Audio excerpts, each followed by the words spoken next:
the major prophet kum chacha on say me catch was say bomoden na hwe too much GH on say me kan ye ne bone pa na kase epe wo wi ase ya asondin ti na Adam wo hu nyame ye no nyam no wo hu ne ma bi a wo hwehwehwehwe e wo other place ni ade cat won na bomoden na be hwe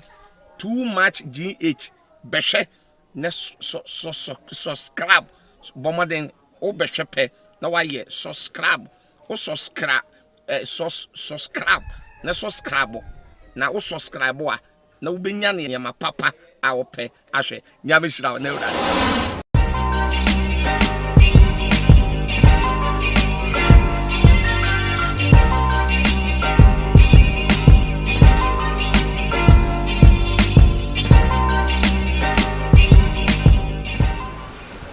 Mema obibia akwaba ede ebatu magin HSO muniaba ekuyesi kapane nenso minimo edi ehia ewo tu magin HSO na Ghana wahala dwumedie ena ebre asosemede ebebeso mahwefo ene etiefo na ebusuafo sede yedi kan eka yenya ntiye eye na wotwetwa mu se eye asori bi edwegu eye ne church members so that was Tuesday no amachete nipa bebre na ewu ebinum so etimi a survive na asori ne bebeto edwa no mfonyi edi kan eba abontini dia eba abonten eye prophet Nakoa Isaac enu ma chese ye nyina ankrampo ye dia no etumo eka bi na ebusuafo ye duaduam ne kokko hunu se eye prophet Nakoa Isaac mom na eye ne nsore dan no edru egu eye ne nsore ema eso na sede ebe ya ahwefo mo nso mo beje die se enye prophet Nakoa Isaac na ne ho eka ya ba bepie mu ewo eye na so eye so a chese michemu a eye Jericho Miracle Church International ano enti ye baba berem ne yetwa eye emu emfonyi e de achoma momma so mahunu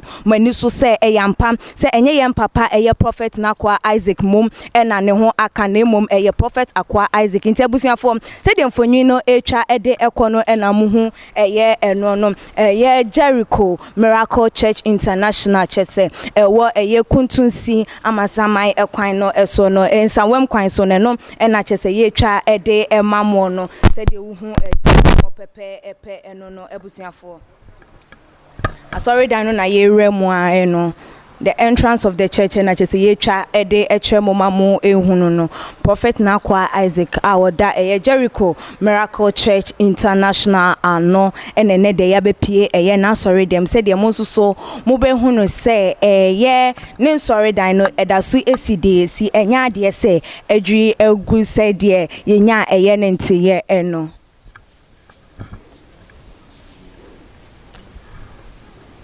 Sorry, Dino, and I will say the Nidino, Elbow, no more with me. The church is still alive, it's not dead.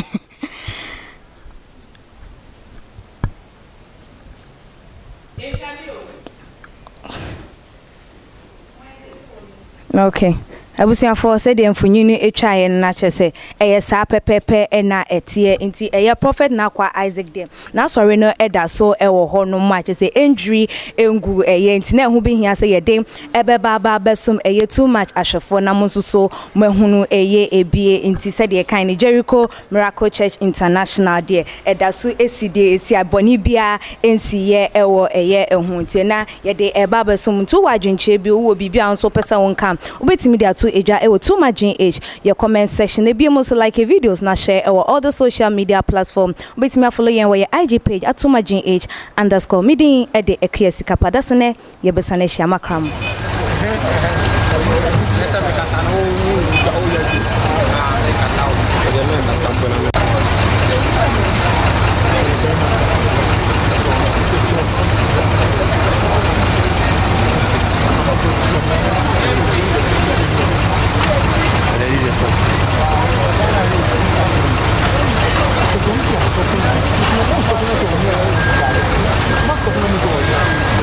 Meti mi fie anim a me ne me bra ba kwedi nkomo na esane sa abrosan ne wana me fie be ha ne nti no uti fie ho a ohu abrosan no okay nti me ne me bra ne to na me pre ne se bra nkro ma hwe se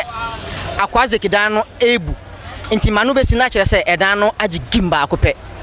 na ye ebre ba ko penetimi ehwe ekofo ba akopɛ anya se ba bi buyi na e ba bi kaya e kire ye buye nti asemini si 241 pepepe na ebo 243 na yedu ha nti ye kra na ye boa ya nipa miensa ye yi o mahyasie no ye di nkan etumi yi o mo nti ene na ye gina mu atu anwumre be 10 no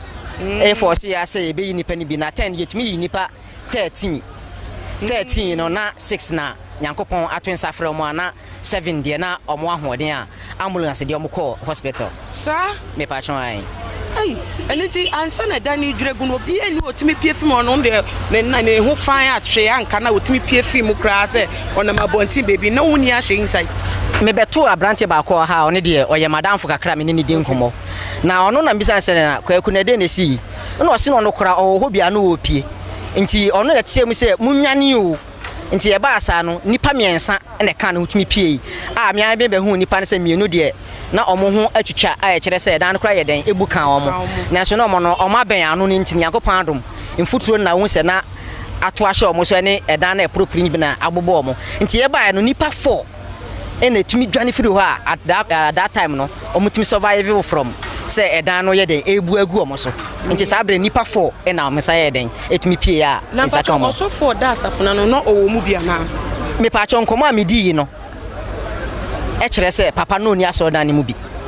na wan mu ne no wo mu ho sabre no de koye ne se asodan nankasa sabre no enkomo a me ni nipa a ye beto omo ha a omo be ya asol ni bi di ye no e kire se omo eye empaibo wo soro ho fa soro ho a ba bi ho omo siesie omo prapra ha omo ye empaibo enti omo se omo ye fast enti e bo be 2:30 ni mo no e no omo ye ne se omo meje omo home se ne be ya emre so no omo sa akoto empaibo so a ombenya hoden e de akwakoto aso nti omo bae no obi mu ye se o ye de ye be nante kakra na ebi mu se ne se oni ye be sekete odan ni mu ni ayeden ya da age ahome nti omo ko sekete odan ni mu a omo jom ahome no omumu bi na sa ato ye nchem no eto wo mo nti free endra be se ne wo ha we ni ka nipa hin de ye betima ka se wo metimi enya wo mu nkwa edidi mu a wo pie film a na hin so na etimi ato na nanom e won sedu enra no na me ye sebi nsɛmtwere ni ti sɛ wa nti na menya kwan ɛbɛn ho nanso na ene no sejafo no nhye da ma me kwan because of me nkra tag bia nti ama akoye atesem na de medi mani hu anopa no apart from nipa 13 ayeyi omo enra a na 6 in every mo 70 ase no anopa me ba ne yi nipa 2 3 kan ho a 3 no na just one na ye survivor na 2 no so ewu ewie so me wa ha na me hu sɛ yasa ye nipa mienu omo so aye den esewu sesi a me no ka say less than 5 minutes ago no so no me hu say yasa yi be ma ba akọ no so aye den afrim nti me ka say count ne betumi akwaye say 19 a nipa be say 9 ene won kam attend ye Nyankopon atwensa frɛ wo na nkwala wo mu bi